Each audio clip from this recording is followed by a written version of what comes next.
ኢምራን ልጅቷን አስተናግዳት። ማሂን ቸኩላለሁ ብላለች። ሰላም ሰላም ብያለሁ።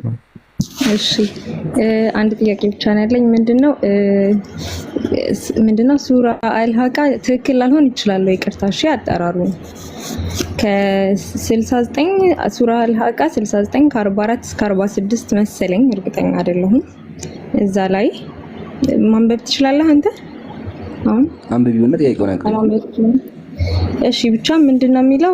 እርሱ ነብዩ በእኛ ላይ አንዳንድ ንግግር በሐሰት እንዲፈጠር ኑሮ በቀኝ እጁ እርግጥም something like that ብቻ ከዚያም የህይወት ስር እንቆርጠው ነበረ፣ የህይወት ስሩን እንቆርጠው ነበረ ምናምን ነገርና ከዛ ደግሞ ሐዲስ ቡኻሪ ምናምን ላይ ምንድነው የሚለው? አፎና እንደ ይቅርታ ምናምን እንዴ እኔ ልክ ያላቆፋ አንድ ነገር ግራ ስለገባኝ ነው የመጣሁት። እንዴ አታስተናግዱም ነው? እኔ እኮ ልከራከር አይደለም የመጣሁት እውነት። አረኛ ምናምን ስትይ ነው ምንድነው ምናምን ያው ታውቁታላችሁ እናንተ ብዬ ነው። እኔ ከነሳሁት እናንተ ታውቁታላችሁ ብዬ ነው። ቁጥሩን ከሰጠው ካንተ እሺ ብቻ ምንድነው የሚለው? ኡስታዝ ሲያርም ቆይቶ ላብን አሁን አንቺ አይደለም አንደኛ ነገር ቆይ ያልተረዳከኝን ነገር ላስረዳክ። ልከራከር ምናምን አይደለም የሚገባውት፣ ወይ ደግሞ እኔ በሙስሊም ማላምነው ነገር ብዙ ሆኖ ምናምን አይደለም የሚገባውት። አይ አይደለም። አሁን ምን መሰለሽ ችግሩ እየሰማችሁ አይደለም። ኡስታዝ አሁን እኔ በጣም ነው የምሰማው። እሺ ማሂ እሺ ችግር የለውም።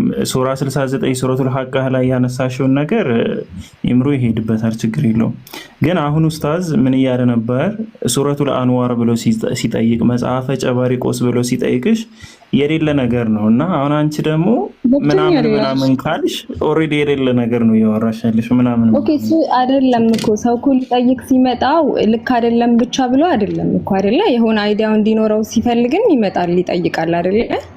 ለምን በፖዚቲቭ በቃ ችግር የለውም። እሺ ወደ ምናምኑ እንመለሳለን። ወደ ምናምኑ እንመለሳለን። ሱረቱል ሐቃ ላይ ያለውን እንትን በል እሺ። ማይ መጽሐፍ ሰላም አለይኩም ብያለሁ፣ ግን አፎን እሺ ጀማው አስቃኝ ነው ገባ።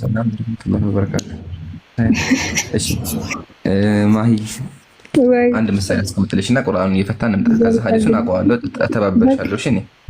እሺ ምሳሌ መጽሐፈ መሳፍንት ምዕራፍ 8 ቁጥር 19 እንደዚህ ይላል። የእናቴ ልጆች ወንድሞቼ አለ እግዚአብሔር አድኗችሁ ቢሆን ኑሮ እኔ አልገላችሁም ነበር አለ። ቢሆን ኖሮ ማለት ትርጉሙ ምንድነው? እግዚአብሔር አላላቸውም አይደለ? እሺ ምሳሌ እግዚአብሔር መጽሐፍ ቅዱስ ላይ ብራብ ኑሮ ዓለምን ባያ ነበረ አለ። እግዚአብሔር ራብ ማለት ነው? ኮምፔር ሳታረግ ቀጥታ ትነግረኛለህ? በቃ ችግር የለውም። አይሽ አይደለ? ስለዚህ ነብዩ ሰለላሁ ዐለይሂ ወሰለም በዋሽ ኑሮ ሲባል ራሱ አላውሽም የሚል ትርጓሜ ነው ያለው ማለት ነው። ለምን እግዚአብሔር ቢራብ ምድር ይባል ሲባል አይራብም ነው አይደለ? ሲጀም ኢፍ የሚለው ቃል ራሱ አፍራሽ ነው፣ በቃ የማይሆን ነገር ነው። ምሳሌ ማሂ ወንድ ብትሆን ስለ በቃ ወንድ አይደለሽም ማለት ነው። አይሽ አይደለ? ስለዚህ ቁርአኑ ሲጀመር ራሱ የተናገረ ነብዩ ትክክለኛ ነብይ ናቸው እያለ ነው ያለው። ኦኬ ትክክለኛ ጭራሽ ነው አያዋሹም። ግን ዋሽቶ ቢሆን የዋሹበት ቦታ ራሱ እኔ እገላቸው ነበር ነው። ለምን ነብይ መዋሸት አይችልም። ስለዚህ አምላካችን ለጣዖት አምላክ ያመናላቸው ነብዩ አያዋሹም። ግን እንደው ቢዋሹ እንኳን እኔ ራሱ ቀድማቸው ነብይ ቦታ ተናገረ። ኢፍ የሚለው ቃል ራሱ ትርጉሙ ምንድን ነው? የማይሆን ነገር እንደሆነ ነው። ምሳሌ እግዚአብሔር ቅድም እንደገለጸው ገላችሁ ነበር አለ። እግዚአብሔር አድኗችሁ ቢሆን እኔ አልገላችሁ ነበር። ስለዚህ እግዚአብሔር አስገድሏቸዋል ነው ፖይንቱ። እግዚአብሔር ጨፍጨፏቸዋል ነው። እንዲሁም እግዚአብሔር ብራብ ምድርን አልበላም አለ፣ እበላ ነበር አለ። ውጭም ሳይራብም ነው።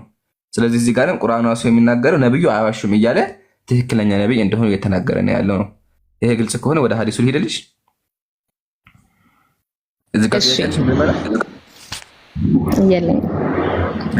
ይሄ ግልጽ ከሆነ ሐዲሱ ምንድነው የሚለው? ነብዩ ሰለላሁ ዐለይሂ ወሰለም ታመው ነበርና ያው ከሞታቸው በፊት መርዝ በልተው ነበረ እና ሲሞቱ ምን አሉ ነብዩ ሰለላሁ ዐለይሂ ወሰለም?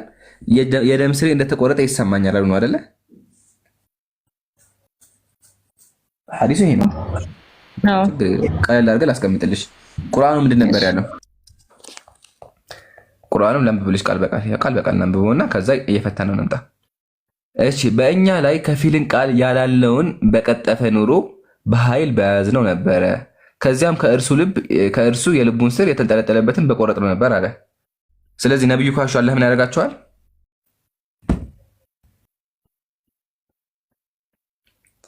እኔ ጋር አውሪ ማሂ እንዲገባሽ ነው እንደዚህ ቃል በቃ ይማርሽ። እሺ አይ አጥፊው ሲሉኝ እኮ ከስራ አጥፍቼው ነው። ድገምልኝ። በኃይል ባያዝነው ነበረ ከዚያም ከእርሱ የልቡን ስር የተንጠለጠለበትን ጅማት በቆረጥነው ነበር አለ። ስለዚህ ነብዩ ካሹ አላህ ምን ያደርጋቸዋል? ይቆርጥባቸው ነበረ። ወዳውኑ ይገላቸዋል ነው። ወዳውኑ ይገላቸዋል። ምሳሌ ተፍሲር ጠወይመ ኢነማ አና ቢዛሊከ አነሁ ያጂሉ ቢልቀ ወዳውኑ ይገላቸው ወዳውኑ። እሺ ይሄን አንቀጽ ወረደው መቼ ነው እንትና ይሄን አንቀጽ ወረደው ታውቃለች መቼ እንደሆነ? ወይ አላውቅም እንደዚህ ዲቴል። ይሄ መክዬ ነው። እሺ ነብዩ ሰለላሁ ዐለይሂ ወሰለም መካ ያለው ነው የወረደው። ነብዩ ከዚህ አንቀጽ በኋላ ከ10 ዓመት በላይ ቆይተዋል። እሺ አይሽ አይደለም። ስለዚህ ነብዩ አላሹ ማለት ነው። ለምን አላህ ምንድነው ያለው? ቢዋሹ ወዳውኑ ገላቸው ነበር አለ። ነብዩ ደግሞ ይሄን አንቀጽ ከወረደ በኋላ ወደ 10 ዓመት ቆይቷል። ከዛ በላይ ቆይቷል። አይሽ አይደለም። ስለዚህ ነብዩ አላሹም። ጥያቄው ራሱ ትክክል አይደለም። እንደውም በጣም ይሄን የነብዩ ነብያትን የሚያሳየው ተስማማ። ለምን አላህ ወዳውኑ ገላቸዋለሁ አለ። ነብዩ ደግሞ የሞቱት ይሄ ከወረደ ከ10 ዓመት በኋላ ነው። ከተስማማን ነብዩ እንዴት ሞቱ የሚል ጥያቄ ነው። መርዙን ከበሉ ከ4 ዓመት በኋላ ምናምን አይደለ የበላሁት መርዝ ነው መሰለኝ ሲቆረጥ የህይወት ስሬ ሲቆረጥ ይሰማኛል ምናምን ነገር የሚሉት። ይሄ ራሱ ተአምር ነው። እሱ ላይ እመጣልሻለሁ። ከዛ በኋላ ይበቃኛል። እሺ በቃ አደረጋጊ ላስቀምጥልሽ። መጀመሪያ ነብዩ ያው በእስልምናችን የነብይ ጥቅም ምንድነው? ስለ አምላክ ሊያስተምር ነው አይደለ? ቁርአን ከመጣ እስልምና ከተሟላ በኋላ ነብይ አያስፈልግም። ስለዚህ አምላካችን ቁርአን ላይ ምን አለ? አልየውመ አክመልቱ ለኩም ዲነኩም ማለት ሱረቱል ማኢዳ ቁጥር 3 ላይ አምላክ ዛሬ ሃይማኖታችሁን ሞላሁላችሁ አለ። ጸጋዬን በእናንተ ላይ ፈጸምኩኝ ለእናንተም ኢስላምን ከሃይማኖት በኩል ወደድኩኛል። ስለዚህ እስልምና ተሟላ። ቀጥሎ አምላካችን ምን አለ? ወተመት ከሊመቱ ረቢከ ሲድቀን ወዐድላ የጌታ ቃል እውነተኛ ስትሆን ተፈጸመች አለ። ቁርአን ተሟላ። እንዲሁም አምላካችን ብዙ ቦታዎች ላይ ቁርአን እንደተሟላ ተናገረ። ስለዚህ ቁርአን ከተሟላ ነብዩ አያስፈልጉም። የነብይ ዓላማ ስለ እስልምና መስበክ ነው። ስለ እስልምና ከተሰበከ ሰዎች ወደ እስልምና ከመጡ በኋላ ነብይ አያስፈልግም። ለዛ ነው አምላካችን ቁርአን ላይ ምን አለ? ሰዎች ጭፍራ የሆኑ በአላህ ሃይማኖት ውስጥ ሲገቡ አላህን አመስግን አላቸው። በቃ ሰዎች ወደ እስልምና መግባት ጀመሩ። እስልምና ተሟላ። ስለዚህ ነብይ አያስፈልግም። ስለዚህ አምላካችን ያደረገ ለነብያችን ምርጫ ቀረበላቸው። ስለዚህ ነብዩ ሰለላሁ ዐለይሂ ወሰለም ሐዲስ ላይ ምን አሉ? ኢነላህ ኸየረ ዐብደን በይነ አን ዩቲሁ ሚን ዝህረቲ ዱንያ አው ማ ዒንደሁ ፈኽተረ አልዐብዱ ማ ዒንደሁ። ነብያችን ምን አሉ? አላህ ለአንድ ባሪያ ምርጫ ቀረበ፣ የዚህን ዓለም ወይም ቀጣዩን ዓለም ብሎ ምርጫ ቀረበ አሉ። ነብዩ ደግሞ ቀጣዩን ዓለም መረጡ። ስለዚህ ነብዩ ሰለላሁ ዐለይሂ ወሰለም አላህ ምርጫ ቀርቦላቸው በምርጫቸው ወደ ቀጣዩ ዓለም ሂደዋል። እስልምናም ተሟልቷል። ስለዚህ ጥያቄው ራሱ ትክክል አይደለም። አላህ ወዳውኑ ገላቸዋለሁ ነበር ያለው፣ ግን ከዛ በኋላ ነብዩ ሰለላሁ ዐለይሂ ወሰለም ብዙ ዓመት ቆይቷል። ከሱም አልፎ ደግሞ እስልምና ተሟልቷል። ስለዚህ እንዳልሹ ከዚህ እንገነዘባ። ይሄ ራሱ ትልቅ ተአምር ነው። ይሄን ካየን ነብዩ ሞት ላይ እንምጣ። ነብዩ ከመሞታቸው አስቀድሞ አንድ የተፈጠረ ነገር ነበረ። እሱ ምንድነው?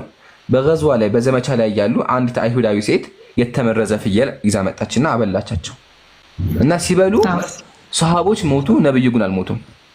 ማሂ መርዝ እንዴት ነው ሰውን የሚገድለው?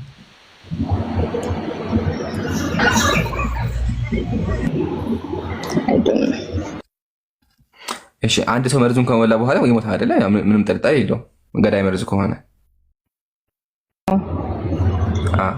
ይገርምሻል ግን መርዙን ሰሃቦች በልተውት ሰሃቦች ሞቱ። ነብዩ ግን በልተው አልሞቱም ነበረ።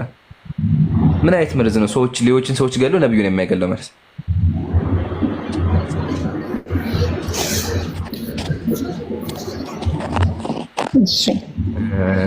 ይገርማል። ሽጉጥ መሳየት ሽጉጥ ተተክሶ ሁሉም ሰዎች በሽጉጡ ሙተው አንድ ሰው ካልሞተ ምንድን ነው ይሄ?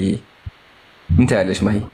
አንድ ግቢ ውስጥ 30 ሰዎች አሉ። ከ30 ሰዎች ውስጥ 28ቱ በሽጉጥ ሞቱ፣ 2ቱ ተረፉ ተተኩሶባቸው ግንባራቸውን ተብለው። ኦኬ ቴንክ ዩ ተመልሶልኛል። እሱን ያልኩሽ ነብዩ ሰለላሁ ዐለይሂ ወሰለም መርዙን በልተው 3 ዓመት ቆይተዋል ምንም ሳይሆኑ ማለት ነው። ለዛ ነው ሊቃውንቶች ምን ይላሉ? ወሄ ሙዕጂዘቱን ዛሂራ ግልጽ የሆነ ተአምር ነው አሉ። ሐይቱ ለም ይአሲር ሱሙ ዐለይሂ መርዝ አልጎዳቸውም። ለምን አልጎዳቸውም? አምላካችን አስቀድሞ ምን አለ? ወላሁ የዕሲሙከ ሚነናስ፣ አንተ ሙሐመድ ሆይ አስተምር፣ አንተ አላህ ይጠብቃል ብሏቸዋል። ስለዚህ አላህ ይጠብቃቸዋል፣ ሰዎች ሊገሏቸው አይችሉም። ስለዚህ አይሁዳዊቱ ሴት ራሱ ልትገላቸው አልቻለችም። ሰሃቦች ሞቱ፣ ነብዩ ግን አልሞቱም። ከዛ በኋላ 3 ዓመት 4 ዓመት ቆይተዋል። እሺ አነስም ያሲሩ ቢዛቲሂ ኢላ ቢኢዝኒ ረቢ በአምላክ ፍቃድ ቢሆን እንጂ መርዙ እሳቸው ላይ ጉዳት አልነበረውም። ለምን እስልምና አልተሟላም? የዛ ሰዓት እስልምና አልተሟላም ነበር። ስለዚህ ነብዩ ሰለላሁ ዐለይሂ ወሰለም መርዙን በልተው እንኳን አልሞተም። ከሱም አልፎ ነብያችን ምን አሉ? አስቀድሞ እነ ሻተ ይخبروني بانه مسموم او كما قال ይሄ ፍየሉ ስጋው ራሱ እንደተመረዘ ይነግረኛል አሉ። እሺ አምላካችን አስቀድሞ አሳውቃቸው ከቀመሱ በኋላ ግን ቀምሰው ተራሱ በልተው ተራሱ አልሞቱም። ኦኬ ወዳውን ሰዎች ቀምሰውት እንኳን ሞተዋል። ነብዩ ግን አልሞቱም። ታዲያ ነብዩ እንዴት ሞቱ ካልን የራስና አጋጠማቸው ወይም ደግሞ ይሄ በእኛ እንትን ፍሉ የምንለው ነገር አጋጠማቸው። ፍሉ ይባላል በእንትኑ በኢትዮጵያ ደግሞ ምንድነው ይባል ራስ ምታት መሰለኝ አይደለ? አመማቸው። ህመሙ ደግሞ በጣም ራሳቸውን አመማቸው። ከታመሙ በኋላ ቀጥሎ ምን አሉ? አስቀድሞ የበሉት መርዝ ኢፌክቱ መታየት ጀመረ። አስቀድሞ ከ3 ዓመት በፊት ያልገደላቸው መርዙ ኢፌክቱ እሳቸው ላይ መጣ። ስለዚህ ዋና ህመም ራስ ምታት ነበረ። ከሱም አልፎ ደግሞ ምን ተፈጠረባቸው? ሰለዋቱ ረቢ ዐለይሂ የህመም መርዙ ራሱ ኢፌክት ማምጣት ጀመረ። ስለዚህ ምን አሉ? ያ ጊዜ የበላሁት ህመሙ አሁን ተሰማኝ አሉ። ታዲያ አላህ ለምን ያን ህመም ድጋሚ ያመጣባቸው ካልን ወዛሊከ ነገሩ ምንድነው? ቢአን አላህ ጀዐለሁ ነብያ አላህ ነብዩን ነብይ አድርጎ አከበራቸው። ወተኸዘሁ ሸሂዳ መስዋዕትም ደግሞ አደረጋቸው። አይሽ አይደለ? ስለዚህ አላህ ነብዩ ማለታቸው ክብራቸውን ጨመረላቸው። ነብዩ ሸሂድ ይባላሉ። ነብዩ ሰለላሁ ዐለይሂ ወሰለም መስዋዕት የሆኑት ነብይ ይባላሉ። መስዋዕት ሆኗል በዲን ላይ ነብዩ ሰለላሁ ዐለይሂ ወሰለም ስለ ዲን ሲዋጉ ሰዎችን ከጥመት ሲያወጡ መስዋዕት ሆኗል። ስለዚህ ነብዩ አምላካችን እስልምና ከተሟላ ከ3 ዓመት በኋላ ህመሙ ሲነሳባቸው ያ የመርዙ ራሱ ኢፌክቱ መጣባቸው ማለት ነውና ይሄ ራሱ ግልጽ የሆነ ተአምር ነው። መርዙ አልገደላቸውም፣ እስልምና ተሟልቷል። ይሄ ራሱ ትልቅ እንተጸጋ ነውና አልሐምዱሊላህ ኒዕመተ ኢስላም ሰሉ ዐለ ነቢ። ግልጽ ነው ማለት አመሰግናለሁ። እሺ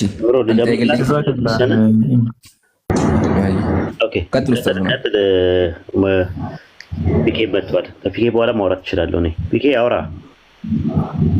መርሃባ ሻይ አንድ ፖይንት ለማንሳት ነውና ብዙ ጊዜ ሱረቱል ሐቃ ላይ ያለውን ቁጥር 44 ላይ ያለው በእኛ ላይም ከፊልን ቃላት ያላልነውን በቀጠፈ ኖሮ በኃይል በያዝነው ነበር፣ ከዚያም ከእርሱ የልቡን ስር የተንጠለጠለበትን ጅማት በቆረጥን ነበር የሚለውን እያነሱ ከዛ ነቢያችን ሰለላሁ ዐለይሂ ወሰለም አሟሟታቸውን አንስተው ስለዚህ ስለቀጠፉ ነው አላህ ሱብሓነሁ ወተዓላ የገደላቸው የሚል ኮንክሉዥን ላይ ይደርሳሉ ብዙ ጊዜ ማለት ነው።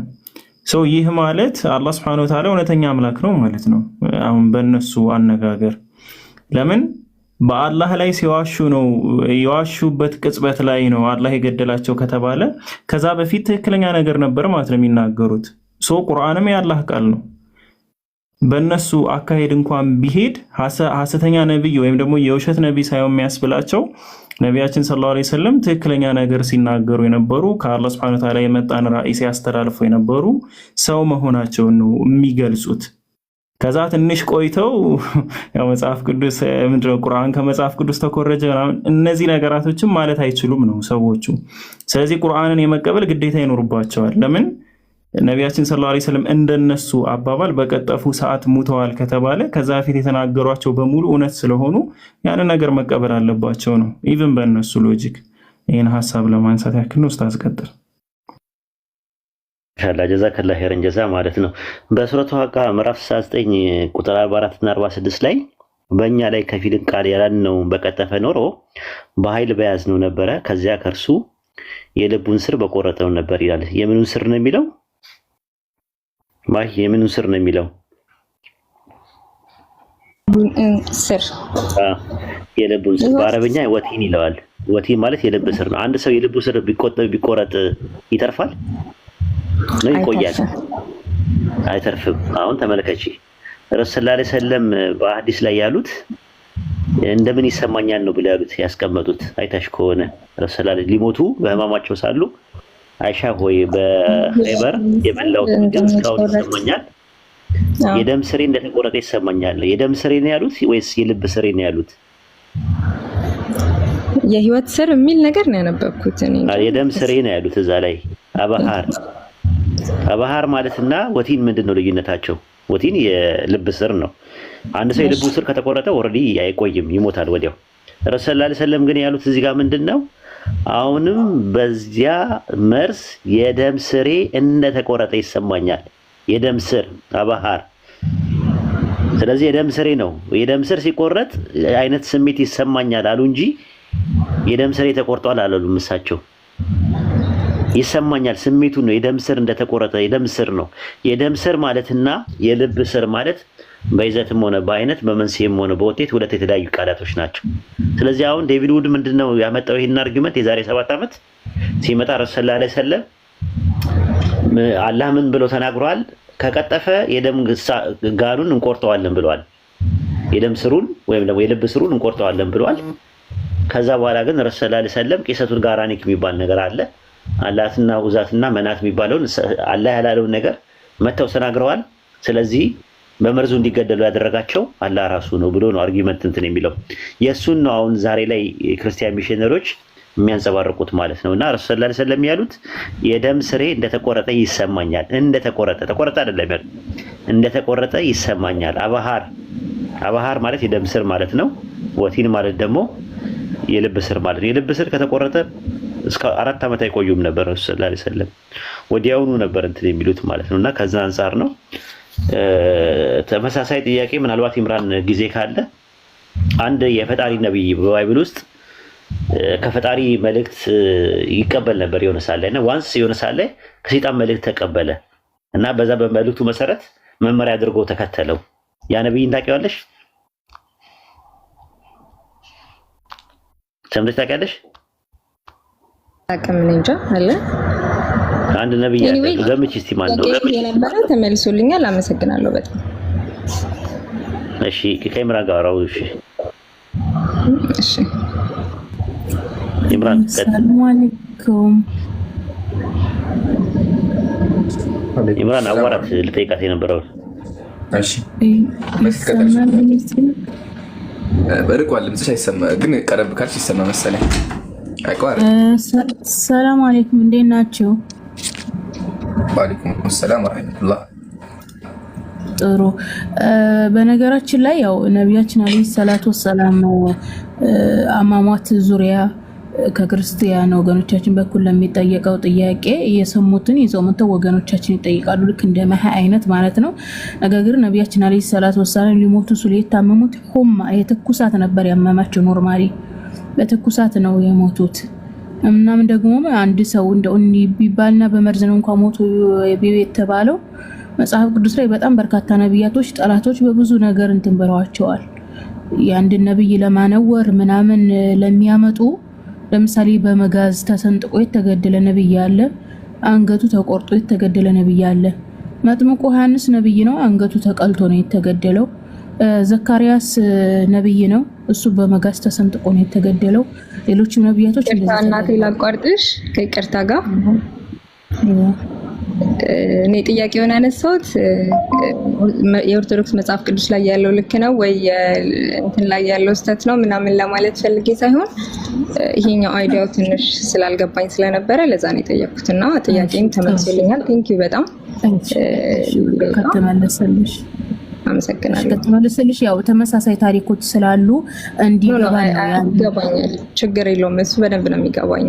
እቺ ትንሽ ያላሳመነኝ ጥያቄ ነበር፣ ለዛ ነው እዚህ ገብቼ የጠየኩትና አሁን ተረድቻለሁ። አመሰግናለሁ። በቃ ኢምራን ሻዳት ይዛት ማሂን ተመልሶላታል። ጥያቄዋን ጨርሳለች። ሙሉ ተመልሷታ ምንም የለትም ከዚህ በኋላ ያው እንደዛ ጥያቄ ተመልሶልኛል ብላለች። አይ ቲንክ እስቲ አውሯትና እስልምናን እንድትቀበል ያስገደዳት ሰው አለ ወይስ የለም? የለም። ቆይ በደንብ ቼክ ላድርግና ኢንሻአላህ ኖ ግን የሆነ ሰው ሊጠይቅ ሲገባ አታሸማቁት። እሺ እኔ አሁን ልጠይቅ የገባሁት ላወዳደር ወይ ይሄኛው ልክ ነው ይሄኛው ልክ አይደለም ምናምን ለማለት ነው። የሆነ የመሰለኝን ልጠይቅ ነበር።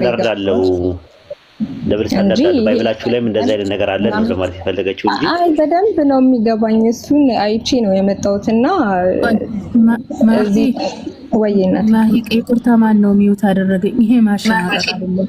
ንጽጽር ብሎ ማለት በአማርኛ ቋንቋ ያንንም ይሄንንም አቅርበሽ ማነጻጸርኩ አይጠበቅበትም ሃይማኖትን ለማወቅ አይደል? አንድ ኤቲስት መጥቶ ሌትስ ሴ የሆነ ኤቲስት ሃይማኖት የሌለው ሰው አለ እንበልና ማወቅ ቢፈልግ የሁሉንም ሃይማኖት ማወቅ ቢፈልግ ግዴታ እኮ ይሄኛው ልክ ነው ይሄኛው ልክ አይደለም ምናምን እያለ ማነጻጸር አይጠበቅም። ኦፍ ኮርስ ተብሎ ንጽጽር ታዲያ ዋና ዓላማው ምንድነው? አንድ ሰው ትክክል የሆነው ለማየት ይሄንን ማየት እኮ ነው። ታጣቂ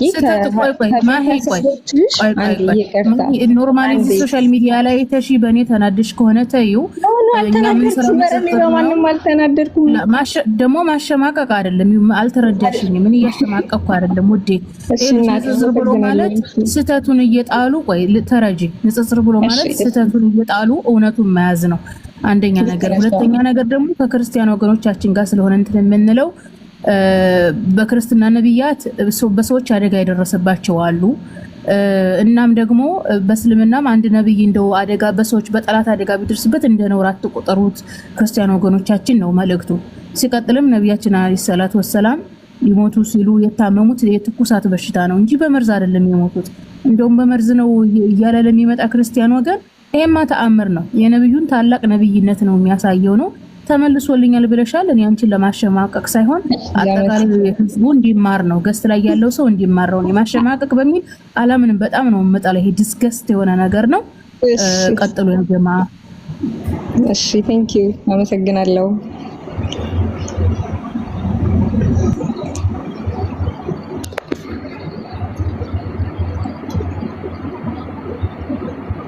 ሌላም ጥያቄ ካለሽ መጠየቅ ትችላለሽ። አብሽሪ ማሂ። እሺ አሁን ትንሽ ያላሳመነኝ ይሄ ነበረ። ይሄንን መልስ አግኝቻለሁ። ሌላ ቀን መለሳለሁ ኢንሻአላህ። ሰላም ደሩ። መርሃባ። ጀዛኩሙላሁ ኸይረን ኢምሩም ሙስታዝም መሲም። እሺ ክርስቲያኖች ካላችሁ ሪኩዌስት ላኩ። ማሂ ከጨረሽ ሸርተት በይ። እኔ እና ፎሎ አድርጊ። እሺ ኡስታዞችን ፎሎ አድርጊ። ኡስታዝ ወሂድ አድርጋለሁ ሁሉንም ቆዩ መሰረቱን። እሺ መርሃባ። እኔ ነኝ የቀረውሽ። በዋናው አካውንት ይመለስና ፎሎ ታደርጊኛለሽ። እሺ እሺ እሺ ክርስቲያኖች ካላችሁ ሪኩዌስት ላኩ። ቻላ አለች እኮ ቢኪ ልጅቷ ጫፍ ላይ ናት ያለችው እኮ ታስታውቃለች እራሷ ማለት። አይ ማሻአላ አላህ እንግዲህ ሂዳያ ይስጥሽ። አላህ ነው ሂዳያውን ይወፍቅሽ። ኢንሻአላህ ጥሩ ነገር እንሰማለን ማለት ነው። ጫፍ ላይ ያለች ነገር ይመስላል እንዲህ ስታያት እና ከዛ አንፃር ነው ኢንሻአላህ። ኢምራን ያንን ነብይ ትሄድበታለህ። አንድ ነብይ የፈጣሪ ነብይ በጣም የሚወደድ ነብይ ነው እና በአንድ ወቅት ከሰይጣን መልእክት ተቀብሎ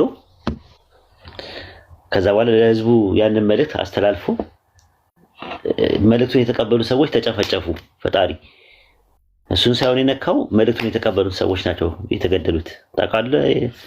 ይሄንን ነገር ትሄድበታለህ ይምራል። 7000 ሰዎች ናቸው የተገደሉት በመክሰፍት የጨፈጨፋቸው። ኢምራን የለም መሰለኝ። በቃ ኢንሻአላህ ሌላ ቀን እናወራዋለን። ኢምሩ አለ ኢምራን አመለጠን እንዴ? እሺ ክርስቲያኖች ካላችሁ ከታች አንድ ቁጥር ጻፉ። ክርስቲያኖች ካላችሁ አንድ ቁጥር ጻፉ። ወንጌላዊ ሪኩዌስት ላክ። ወንጌላዊ ብለህ ሰይመህ የለ እንደውም ጥሩ ነው ስምህ ራሱ። ግባና ወንጌል ፒፒ ዛሬ ቶሎሳ ሆነሃል። ወይ ጉድ! ኦቦ ቶሎሳ አካውንት የት ሄዶ ነው? በዋናው አካውንቱ ቼክ ላድርገው። አሰላሙ አለይኩም ወራህመቱላሂ ወበረካቱ። ወአለይኩም ሰላም ወራህመቱላሂ ወበረካቱ። እንዴት ናችሁ ሁላችሁም? ዋሂድ ፎሎ መልስልኝ። ኮንታክት ላደርግ ፈልጋለሁ። መጀመሪያ ያለኝ እንትን ሙሂም ጉዳይ ነበረ። በመቀጠል እናንተ ሁላችሁም ማሻአላህ አላህ ይቀበላችሁ። ለኔ ነው የለፋችሁት ወይም ደግሞ የአላህ ውዴታን ፍለጋ ነው የምታደርጉትን ሁሉ ብሎ አላህ ይቀበለን ሁላችንንም። በምናደርገው ነገር ሁሉ ውስጥ አላህ ኢኽላሱን ይጨምርልን። ያ ከሌለ ሁሉም ነገር ከንቱ ነው የሚሆነውና እኔስ አማርኛ ላይ ፓሲቭ ነኝ። የሆነ ላይቭ ሰው ሼር አድርጎብኝ ጆይን አድርጌ ነበረ ለማውራት ከሌሎች ጋርና how Muslims communicate with other እና ሌላውን አየውና አልሐምዱሊላህ ኤኒዌይስ ይሄንን ያለው እስልምና ነው ከራሳችን ስትሬንግስ ሳይሆን ዲሲፕሊንን ኮምፕሊት የሆነ ላይፍ ስታይልን የሚያስተምረን እስልምና ነው። ኤኒዌይስ አመሰግናለሁ። ሁላችሁንም በርቱ። ለአላህ ብዬ ነው የምወዳችሁ። ቀጥሉ ካላችሁበት። ዋሂድ ኡስታዝ ዋሂድ እንትን ፎሎ ባክ አድርገኝ። መርሃባ ጀዛከላህ ሀቢቢ። ኡስታዝ ወሂድን በግል ማግኘት ከፈለክ ሜሴንጀር ላይ ጻፍለት። ሜሴንጀር ላይ ነው፣ እዚህ ኢንቦክስ ላይ አይ ቲንክ አብዛኞቻችን ቲክቶክ ኢንቦክስ የምንጠቀም አይመስለኝም። ኡስታዝ ወሂድን ግን ሜሴንጀር ላይ ጻፍለት፣ ፌስቡክ ሜሴንጀር ወይም ኖርማል ሜሴንጀር በዚሁ ስሙ ወሂድ አቃቢ ኢስላም በሚለው። ኦኬ እንደዚሁ ነው ያለው በዚሁ ስም? አዎ በዚሁ ስም በዚሁ ፕሮፋይል። ኦኬ ቬሪ ጉድ። እሺ ቴንክ ዩ።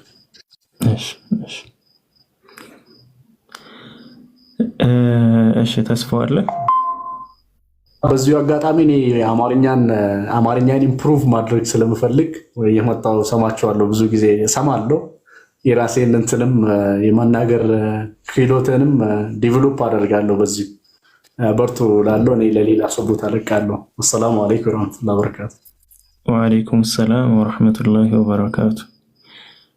ከዚህ በላይ ቀኔውን ሁሉ ዘረፍከው። ማሻአላህ በቂ ነው እኮ የምታወራው አማርኛ። አላህ ይጨምርልህ። ጎበዝ ነው። ኦኬ መስሎኝ በአማርኛ ብቻ ታስረን ጎበዝ ነው። ኧረ ታድላችኋል እናንተ። እንኳን ማስተማራችሁ አማርኛ እኛን እንጂ የበደሉን። ኤኒዌይስ ኦቦቶ ሮሳ ስለ ነብያችን አለይሂ ሰላቱ ሰላም አሟሟት አንድ ሰሞን ሰብስበ ብላችሁ ብታወሩበት ምን ይመስልሃል? ያኒ ነብያችን አለይሂ ሰላቱ ሰላም ሊሞቱ ሲሉ የታመሙት ያኒ ሁማ ነው፣ ትኩሳት ነው። ኦኬ በዚህ ዙሪያ ዝርዝር አድርጋችሁ ታስተምሯቸው አሪፍ ነው። ያኒ ረጋ አድርጋችሁ የኛው ማህበረሰቡ ራሱ ይማርበታል። ምን ይመስልሃል? ቅድም ራሱ ይሄን ሐሳብ ያነሳሁት በዛው ቀጥላችሁ ትንሽ ሐሳብ ትጨምሩበታላችሁ ብዬ ነበረ፣ ተቋረጠ። እኔውስ አንድ ቀን ፕሮግራም ይዛችሁ እንትን በሉ እሺ። የለል ነው ቀጥሉ።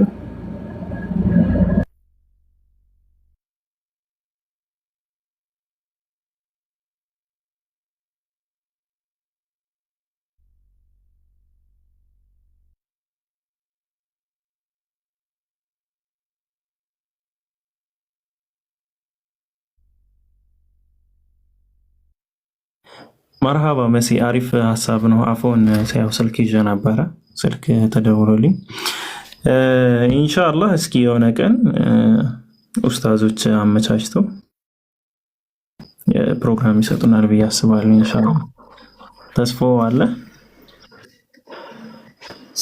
ሰላም አለይኩም ወራህመቱላሂ ወአለይኩም ሰላም ወራህመቱላሂ ወበረካቱ። ቆይሻ አረቡ አንዴ ተስፋው አለ።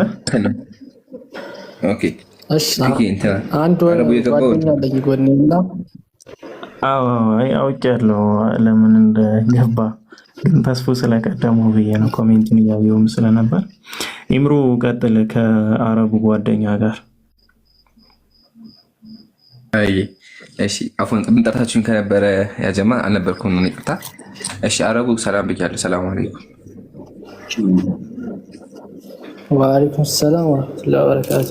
ጥያቄ ያለኝ እያለ ነው። እስኪ ይጠይቃችኋል። እሺ አገናኝ እናወራዋለን።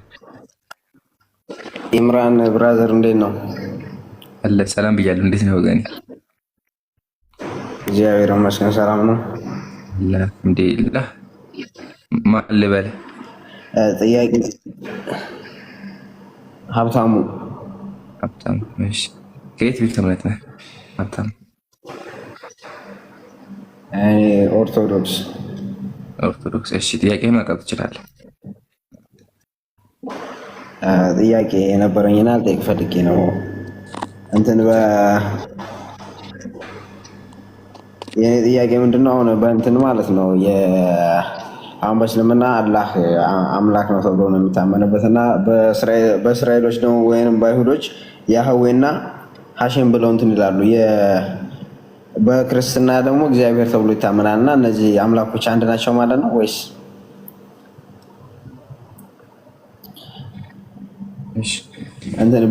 የብሉይ ኪዳን መጽሐፍ እንቀበላለን ብላችሁ ስለምታምኑ ማለት ነው ከዘፍጥረት እስከ የነቢያትን ስለምታምኑ እነዚያ ደግሞ አይሁዶች ጋር እና ክርስቲያኖች ጋር አሉ እና ሐሼም የሚለው ያህዌ የሚለው አላህ የሚለው እግዚአብሔር የሚለው አንድ ስም ነው?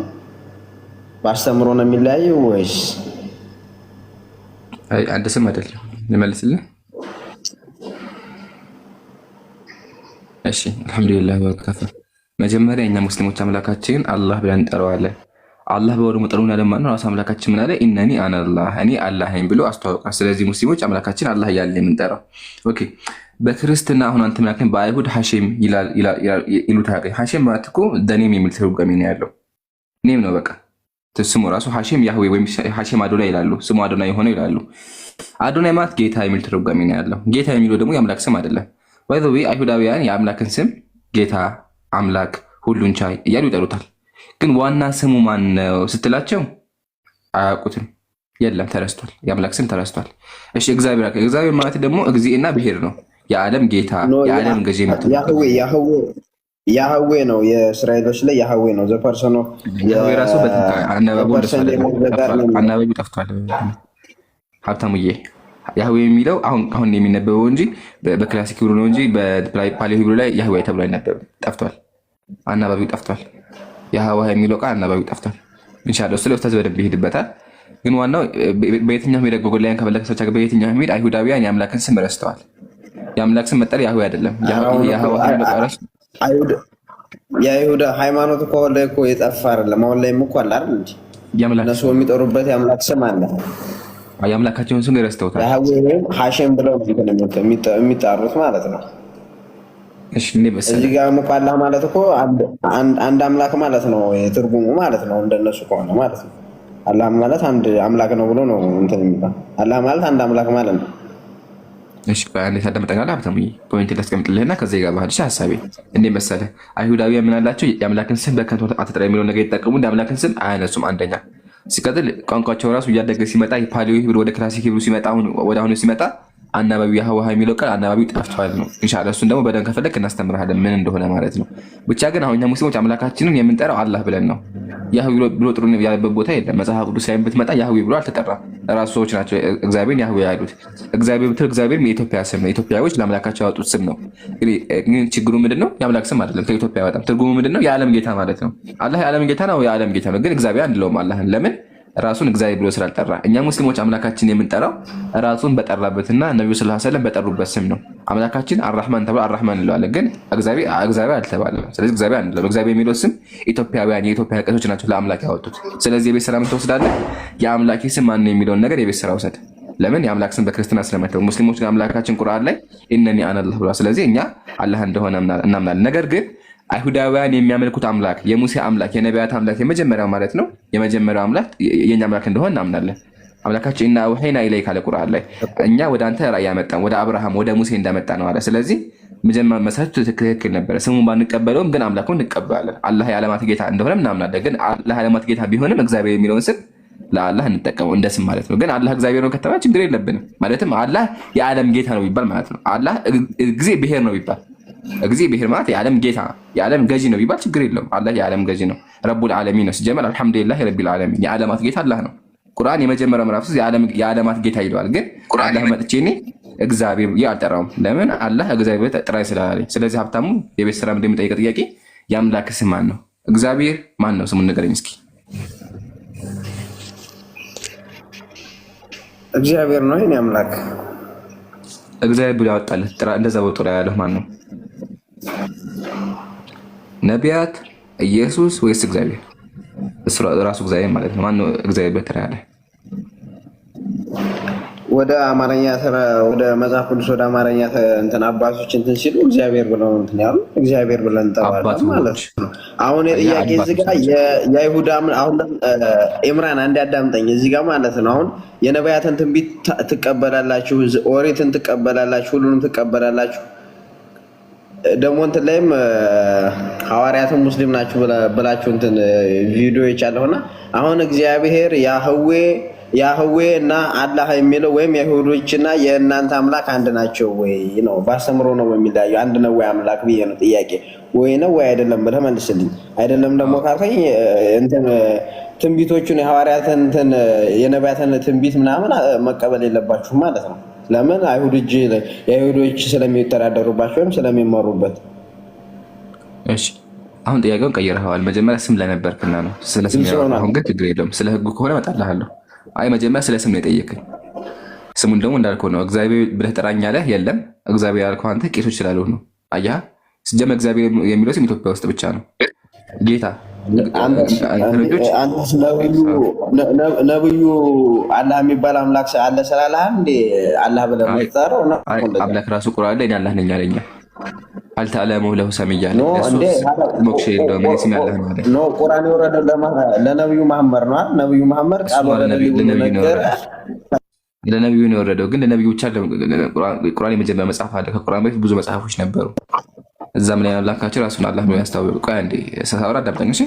ችግር የለም ሀሳቤን ብቻ አዳምጠውና ከዛ ትቀጥላለህ። አሁን ሀብታው የቤት ስራ የሰጠሁህ መሰለህ። የቤት ስራ ስም ላይ ነበርና ስም ላይ የአምላክ ስም ማነው የሚለውን ነገር በደንብ አጥና። መጽሐፍ ቅዱስ ላይ በመጀመሪያው ቋንቋ ነቢያት እነ ሙሴ እና አብርሃም በጻፉት መጽሐፍ ላይ የአምላክ ስም ማነው የሚለውን በደንብ አጥና። እሱን አንደኛ ቤት ስራ ወሰደ። እኛ ሙስሊሞች ግን አምላካችን የምንጠራው ራሱ በጠራበት ስም ነው እንጂ ወደ አማርኛ ስናመጣ የዓለማት ጌታ እግዚአብሔር እያለን በስልጠና ስንወስድ ደግሞ ኦፖያ አንጠራውም። በቃ አምላክ ራሱን በጠራበት የምንጠራው እንጂ አንፈላሰፍም። አምላክ ላይ ፍልሰፋ ከተጀመረማ በጉራጌኛ ጋንጃ በእንትናኛ እንትና እያበቃ ዝም ብለን እየፈጠርን እንደዛ አይፈቀድም። እሺ አሁን ወደ ሁለተኛው ስንመጣ የነቢያት አምላክ ነው እንዲ አላህ ከተባለ ቅድም ብያለሁ። ያው አላህ ነቢያትን ያላከው የመጀመሪያው አምላክ ወይም ትክክለኛው አምላክ እሱ ነው። ቁርአን ላይ አምላክ ምን አለ? ኢና አውሐይና ኢለይከ ከማ አውሐይና ኢላ ኑህ ወለዚነ ሚን ቀብሊሂ ከማ ቃል። አምላካችን ቁርአን ላይ ምን አለ?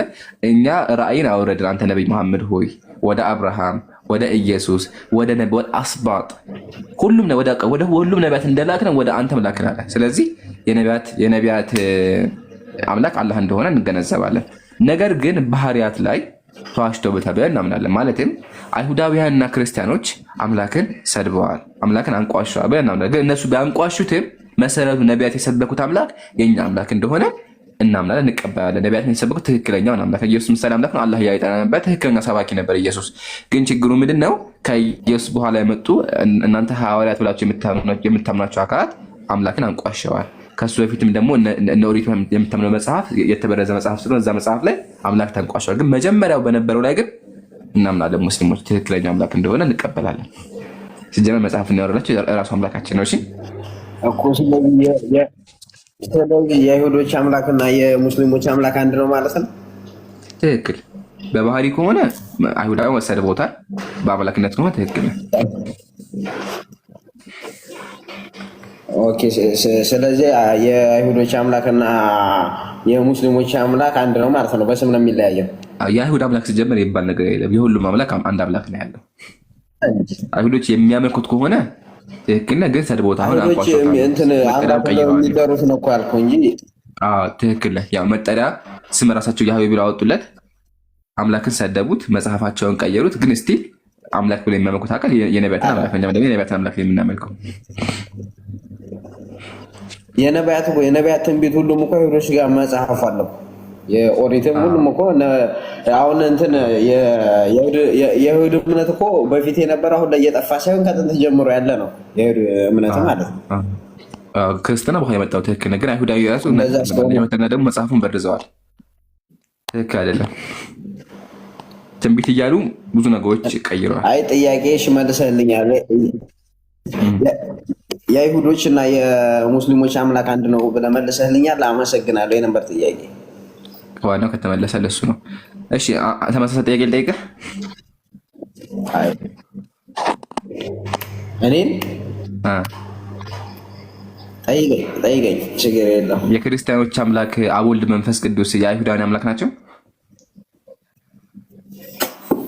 እግዚአብሔር አብ ወልድ መንፈስ ቅዱስ የእግዚአብሔር መገለጫው ነው። በአዲስ ኪዳን የተገለጸበት ነው።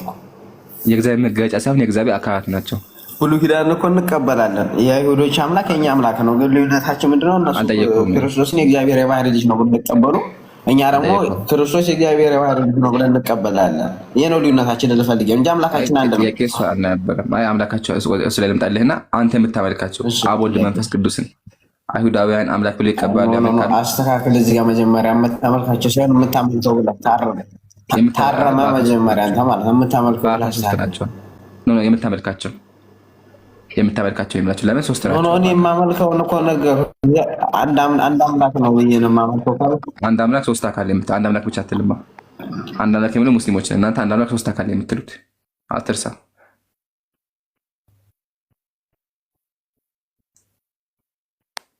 መልስ የጠብኩ ነው። እዚህ ጋር እኮ ምንድን ነው ያልከኝ? መልስ ስላለ ችግር የለውም።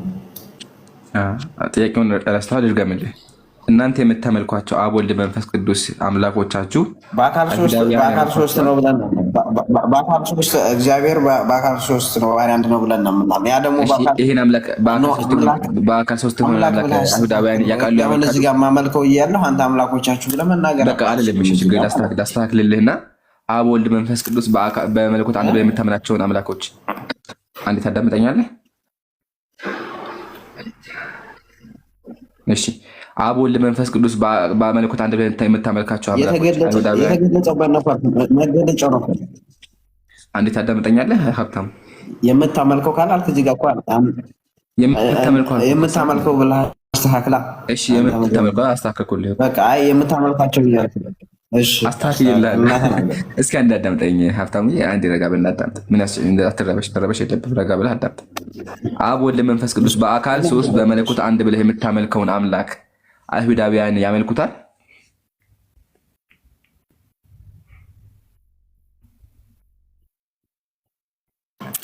እግዚአብሔር ነው ያመልኩታል። እኔ ስለ እግዚአብሔር አልጠየኩም። በደንብ አዳም ጥያቄውን። አብ ወልድ መንፈስ ቅዱስ በአካል ሶስት በመለኮት እዚህ ጋር ነው እኮ ልዩነታችን እኮ አልኩህ። የእነሱ ነኝ አሁን በአዲስ ኪዳን እግዚአብሔር አምላክ የተገለጸበት መገለጫው አብ ወልድ መንፈስ ቅዱስ ኢየሱስ ክርስቶስ በአብ ወልድ መንፈስ ቅዱስ እያጠመቃችሁ ደቀ መዛሙርት ያደርጓቸው እንዳለ የተገለጸበት ነው። ይሄ የአምላክ መገለጫው ነው እኮ አሁን እኛ የምንቀበል። ልዩነታችን እኮ እዚህ ጋር ነው እኮ አልኩህ። የአምላክ መገለጫ ብቻ አይደለም። አሁን ችግሩ መሰለህ አይ ትክክል አይደለም። ክርስትና ነው አላወቀውም። ብቻ ሀብታሙ ክርስትናው የተገለጠበት ብቻ አይደለም። አምላክ ራሱ ሶስት አካል ነው ያለው ተብሎ የሚታመነው። አባት አለ፣ ልጅ አለ፣ መንፈስ አለ የሚባለው። አምላክ ልጅ ወልዷል፣ ልጁ ደግሞ አምላክ ነው። መንፈስ ደግሞ ሰራጺ ነው ብላችሁ የምታምኑት። እሺ ይሄን አምላክ ክርስቲያኖች አይሁዳውያን አምልከው ያውቃሉ? ለምንድን ነው ማለት የተገለጸበት በአዲስ ኪዳን የተገለጸበት ነው። እኔ ስለ አዲስ ኪዳን እናንተ ሶስት አካል ነው በእናንተ ያለው። ሶስት አካሉን እግዚአብሔር ያውቃታል፣ አይሁዳውያን ያውቁታል ወይ ወይስ ያውቁት? በቃ ግልጽ አድርገህ ንገረኝ። እነሱማ ይሄን አይቀበሉም። በቃ አመሰግናለሁ። አሁን ሐሳብ ያለጠና ከዛ ቢቀበሉማ እኮ ማለት ነው ቢቀበሉማ እኮ እኛም በዛ በቃ። ስለዚህ አንድ አምላክ እናመልካለን ብለህ አትዋሽ። አይሁዳዊ የሚያመልኩት አንድ አምላክ ነው፣ እናንተ የምታመልኩት አብ ወልድ መንፈስ ቅዱስ ናቸው። አመሰግናለሁ። ስለዚህ የአይሁዳዊ አምላክ የኛ አምላክ እንዳትል። አይሁዳውያን ኢየሱስን አምልከው አያውቁም፣ መንፈስ ቅዱስን አምልከው አያውቁም። የሚያመልኩት አብን ብቻ ነው። ጨርሻለሁ። ኡስታዙን አቀጥል። ኦኬ ሰላም ብያለሁ ወገናችን። ሰላም ነው። ሰላም ነው። እንዴት ነህ? የኦርቶዶክስ እና ካቶሊክ ነህ? ፕሮቴስታንት? እግዚአብሔር ይመስገን ደህና ነኝ። ኦርቶዶክስ ነኝ። በኦርቶዶክስ ሶስቱ አካላት አይመለኩም እንዴ? አብ ወልድ መንፈስ ቅዱስ አንድ እግዚአብሔር ተብሎ ይመለካሉ እንጂ እኮ። ታዲያ ይመለካሉ። ታዲያ የምታመልካቸው ታዲያ ኢምራን ማለት ምንድን ነው ችግሩ? እኮ አንድ እግዚአብሔር ነው እኮ አልኩህ። አብ ወልድ መንፈስ ቅዱስ እግዚአብሔር የተገለጸበት መገለጫው ነው እኮ። በምንነት አንድ እግዚአብሔር ነው፣ ግን በማንነት ደግሞ ሶስት እግዚአብሔር ነው አይደለ እንዴ? አብ ወልድ መንፈስ ቅዱስ ኢየሱስ ክርስቶስ በወንጌል ላይ እንዳስተማራን በአብ ወልድ መንፈስ ቅዱስም እያጠመቃችሁ ደቀ መዛሙርት ያደርጓቸው እንዳለ እግዚአብሔር አምላክ የተገለጸበት መገለጫው ለምሳሌ ወልድ ብለን ምናምነው በክርስቶስ ተገለጸ ለምሳሌ ማለት ነው። ክርስቶስ ደግሞ ለሐዋርያት ምናላቸው እኔ ካደረኩ በኋላ እነዛ አካላት በእናንተ ትምህርት እነዛ አካላት ደግሞ አዳምጠኝ እና እናውቀዋለን የምናውቀው ነገር ነው። ማቴዎስ 28:19 ላይ እናዛሙን በአብ ወልድ መንፈስ ቅዱስ ስም አጥምቋቸው ስለሚል አብ ወልድ መንፈስ ቅዱስ የሚል ነገር መጽሐፋችን ላይ ያለ ነው። የኛ ጥያቄ እሱ አይደለም። መጽሐፉ ላይ አብ ወልድ መንፈስ ቅዱስ አለ ስላሴ ያለ የለም ሳይሆን እንደዛ አዎ የኛ ጥያቄያችን ተመልኳቸው ማስረጃ የምታመልኳቸው ሶስት አካላት አሉ አይደለ? ብሉይ ኪዳን ላይ ነገርኩ ነው። እሱን በኋላ ላይ ትመጣለህ። ግን ሶስት አካላትን ታመልካላችሁ አይደል? አብ ወልድ መንፈስ ቅዱስ የሚባሉ ሶስት አካላቶችን ታመልካላችሁ። እሺ ምንድነው አይሁዳውያን ሶስት አካላትን ያመልካሉ? ይሄ ማለት ጥያቄ እሱ ነው። አስተካክለውንም አንተ የምታመልከው ብለህ ተናገር። የምታመልካቸው ሶስት አካላቶች አሉ። አብ አይመለክም ሀብታሙ አብ አይመለክም ወይስ ይመለካል? አብ አይመለክም ሀብታሙ ሚዩት አንሳ።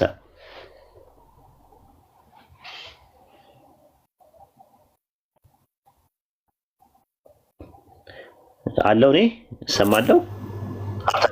ሀብታሙ የለህም ነበር ወይ? ወንድሜ እየሰማሁ ነው። ይኸውልህ አብ አይመለክም እንዴ በእናንተ?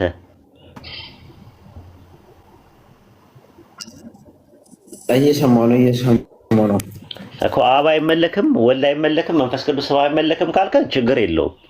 እኛ የምናመልከው አካላቱን ሳይሆን ምንነቱን ነው የምናመልከው ካልክ ሌላ ትምህርት ነው፣ አዲስ ትምህርት ነው ለኛ። አይነጣጠሉም። ግን አብን፣ ወልድን፣ መንፈስ ቅዱስን አመልካለሁ ካልክ ሶስቱን አካላቶች አመልካቸዋለሁ ማለት ትችላለህ፣ እንደ እምነትህ ከሆነ ማለት ነው። ኤኒዌይ ችግር የለውም። ወደ እንትኑ በሀብታሙ ቀይ ነው ብዬ ብናገርና ሀብታሙ ነጭ ነው ብዬ ብናገር ሀብታሙ ስንት ነው?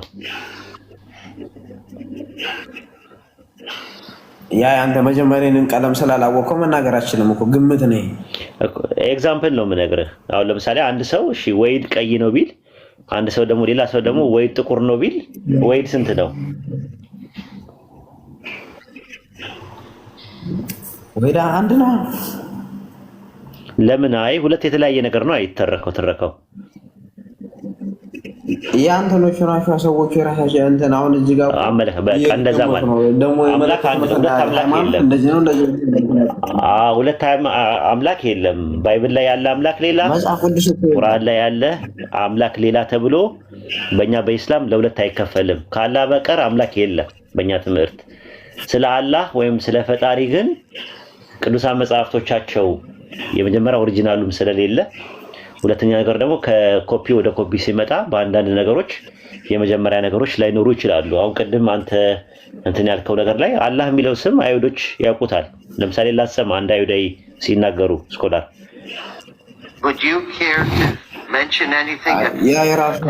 ስማ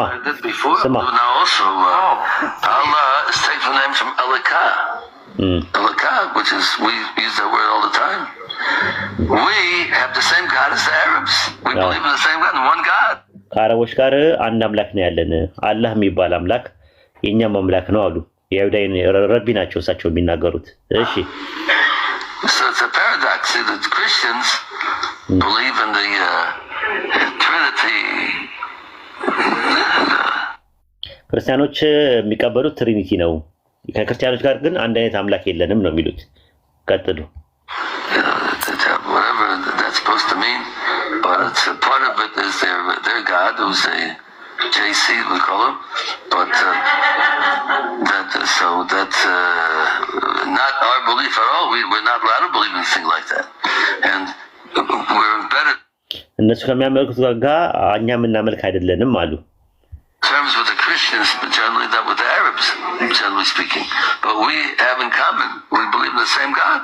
As a matter of fact, speaking once about Moshe Feinstein, the greatest rabbi of our generation, he said, Allah, that's the Arab's God, the same God that we have. He won the faith. So አላህ እያለ በእኛ መጽሐፍት ውስጥ የተባለው ዘሴም ጋር ነው አረቦች ከሚሉት ጋር እያለ ነው የሚናገረው። እሺ ቀጥሉ። means God, Elokat, that we say, and they believe in the one God who created the world. Was there an event that made the Muslims break away and change the name of God to whatever? Didn't change the name of God. ሙስሊሞችስ የአምላክን ስም ቀይረዋል ወይ? አላህ ብለው ቀይረዋል ወይ የሚል ጥያቄ ጠየቀ። አንድ ጥያቄ ነው ታዳሚ።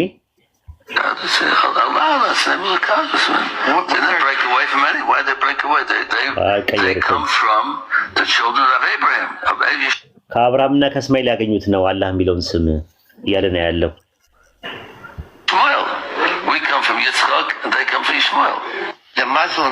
እነሱ ከይስሐቅ መጡ፣ እኛ ከእስማኤል መጣን። ማነው እኛ ከይስሐቅ መጣን፣ እነሱ ከእስማኤል መጡ። ግን አላህ የሚለው ስም ከአብርሃምና ከእስማኤል ያገኙት ነው እንጂ ከጊዜ በኋላ የቀየሩት እንትን አይደለም ነው የሚለው። እግዚአብሔር የሚለውን ስም ግን እነማን ናቸው ያመጡት ነው ዋናው ጥያቄ። ደግሞ እሱን ደግሞ ስማው ዲያቆን ሄደ ካይኔ እንዲህ ይናገራል። የኢዛና ድንጋዮች ላይ ነበር። በድንጋይ ላይ ጽሁፎቹ ላይ ተመስርተን ካየነው ንጉስ ኢዛና በመጀመሪያ ጣዖታትን ያመልክ ነበረ።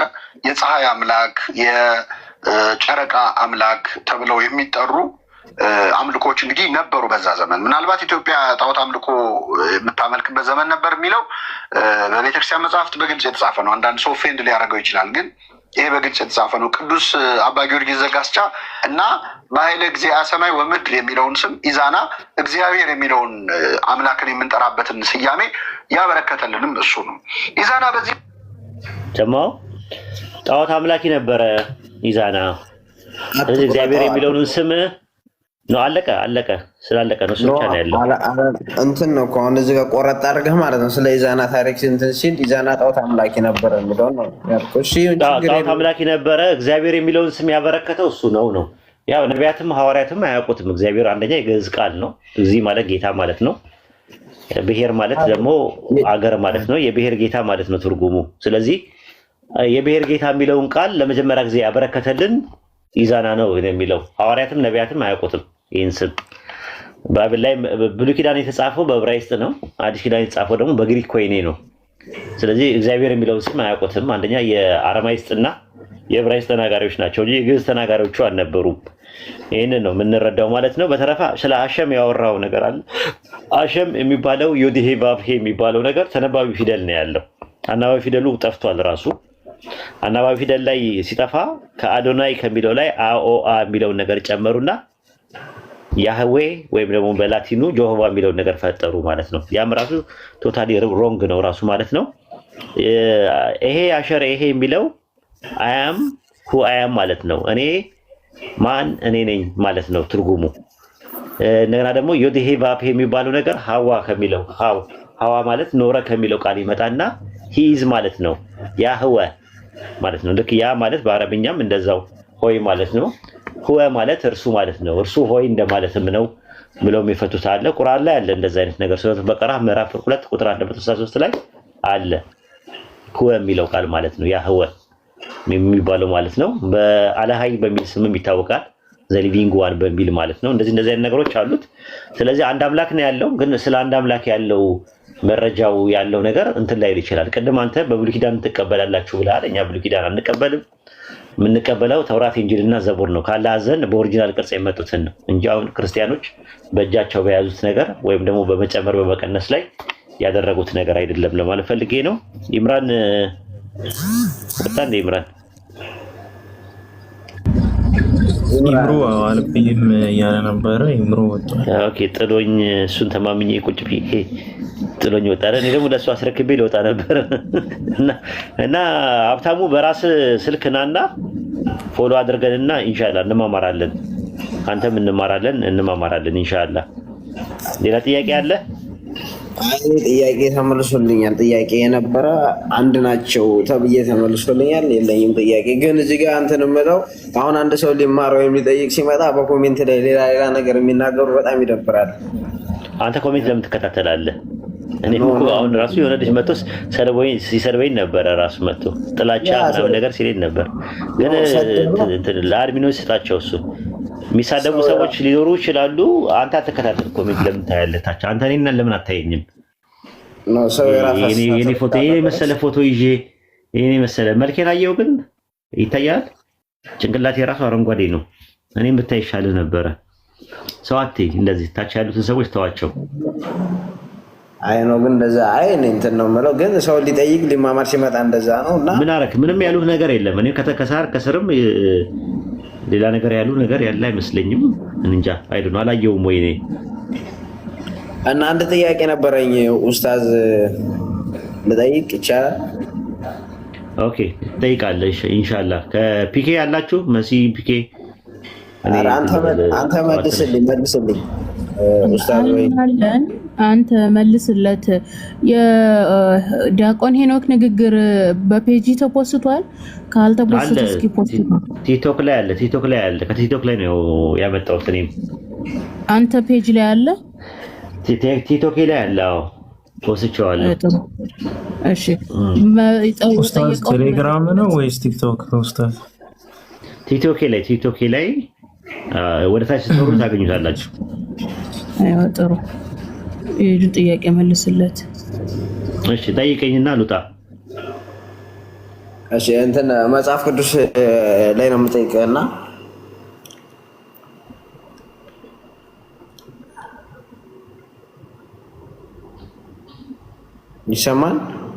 ይሰማል እንትን ማለት ነው። አሁን በእንትን በመጀመሪያ ኃጢአትን ይቅር ሊል የሚችለው አምላክ ነው።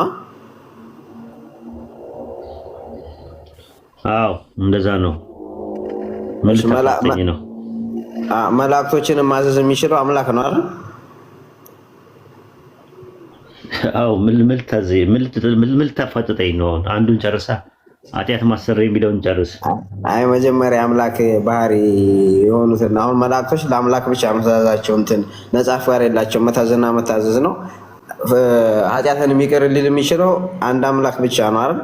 መጽሐፍ ቅዱስ ላይ ግን ክርስቶስ በራእይ ዮሐንስ ላይ መልአኬን እልካለሁ ይላል። ሁለተኛ ደግሞ ወንጌል ላይ ኃጢአት ይቅር ሲል ይታያል። እና ደግሞ እንትኑ ላይ ማለት ነው በአብ ወልድ ኃጢአት ይቅር የሚለው ምን ላይ ነው? ወንጌል ላይ ያለ ኃጢአት ተሰረየልህ። ኃጢአትን የሚያስተሰርየው አምላክ ነው እኮ። ምን ላይ ነው እንደዛ የሚለው ያለው? ኃጢአት ተሰረየልህ የሚለው አለ ምን ላይ ነው? እስቲ አውጣው ጥቅሱን። እና መልአክ የሚችለው አምላክ ነው። ኧረ ቆይ አንዱን ጨርሰልኝ። እኔ ትንሽ አልቻልኩም። ጉንጬ ትንሽ ነው ስታጎርሰኝ አንዷን በደንብ ልብላውና ከዛ ወደ ሁለተኛው ብሄድ ይሻለኛል። ካልሆነ ግን በቃ እንትን ነው ራሱ እንትን ጉንጬ ትንሽ ናት። አጎርሰኝና ከዛ የሚቀጥለውን ታጎርሰኛለህ። የመጀመሪያው ላይ ምንድን ነው ያልከኝ የነበረው? ኃጢአት ያስተሰርያል። የማቴዎስ ወንጌል ምዕራፍ 9:2 ላይ እነሆም በአልጋ የተኛ ሽባ ወደ እርሱ መጡ። ኢየሱስም እምነታቸውን አይቶ ሽባውን አንተ ልጄ አይዞህ ኃጢአት ተሰረየችልህ አለው። ኦኬ ከዛ በኋላ ምንድን ነው ነጥቡ ያለው? የተኛበትን ሽባ አምጣና ለኃጢአት ተሰረየልህ አለው ይላል። ከዛ በኋላ ቁጥር 3 ላይ ምን አሉት? ኢየሱስ እነሆ ከጸሐፍቶቹ አንዳንዱ በልባቸው ይሳደባልና አሉት አይደለ? ይሳደባል ስል አምላክ ነኝ ይላል ማለት እንትን ነው። ይሳደባል። ቁጥር 6 ላይ ምን አለ ታዲያ? ምን ብሎ መለሰላቸው? እዚህ ጋር መጀመሪያ ቁጥር 2 ላይ መልስልኝ። ተሰረየችልህ የሚለው አምላክ ነው ብለኸኛል። አዎ አይ እዛ ላይ ኢየሱስ ያደረገበትን ምክንያት እዛ ላይ ቁጥር 6 ላይ ምን ይላል? ምክንያት እኮ አስፈልገውም። የአምላክን ነገር እኮ አንድ እንትን ለማድረግ እኮ ምክንያት ምናምን እንትን ሳይሆን ተሰረየችልህ እኮ መልሱ ሊሰጥህ እኮ ነው። 6 ላይ ለምን አታነበውም? 6 ላይ ምን ይላል? እዛው ላይ መጀመሪያ 9:2 ላይ ሲያንብብልኝ እኮ ይላል ኃጢአትህ ተሰረየልሽ አለ። ኃጢአትህ ተሰረየልህ አለ። ስለዚህ አሁን ቁጥር ስንት ላይ ግራ ሲገቡ ከአንዱ አምላክ በስተቀር ኃጢአትን ሊያስተሰርይ የሚችል ማንም የለም የሚለውን ጥያቄ ሲያቀርቡ ኢየሱስ ምን ብሎ መለሰላቸው? ቁጥር 6 ላይ ምን ብሎ መለሰላቸው? ነገር ግን በምድር ላይ ኃጢአትን ያስተሰርይ ዘንድ ለሰው ልጅ ስልጣን እንዳለው አታውቁምን አለ አይደል? እኮ ክርስቶስ ሥጋ ለብሶ ስለመጣ ነው ራሱን የሰው ልጅ የሚለው እኮ። ስልጣን አለው። ኃጢአትን የማስተሰርይ ምን አለው አለ? ሥጋ ለብሶ ስለመጣ ነው። እኔ ሥጋ ነው ቁርበት ነው ምናምን አልጠየቅኩም። ኃጢአትን የማስተሰርይ ምን አለው ይላል እኮ። ዋናው ፖይንት እዚህ ጋር እኮ ኃጢአትን የማስተሰርይ የአምላክ ተግባር ነው እኮ። ለዛ እኮ ነው ያንን ስልጣን ከየት አገኘው ነው? ማቴዎስ 28:18 ላይ ስልጣን ሁሉ ለእኔ ተሰጠኝ አለ። ከራሱ ያገኘው ነገር ሳይሆን በስጦታ ያገኘው ነገር ነው። በኋላ ላይም ሰዎቹ ሲገባቸው ምንድነው ያሉት? ለዚህ ሰው ስልጣንን የሰጠ ማንን አከበሩ ያሉ። ለዚህ ሰው በእውነት ስልጣንን የሰጠው ማንን አከበሩ ይላል? ማንን አከበሩ ይላል ጥቅሱ ላይ? እግዚአብሔርን አከበሩ ይላል።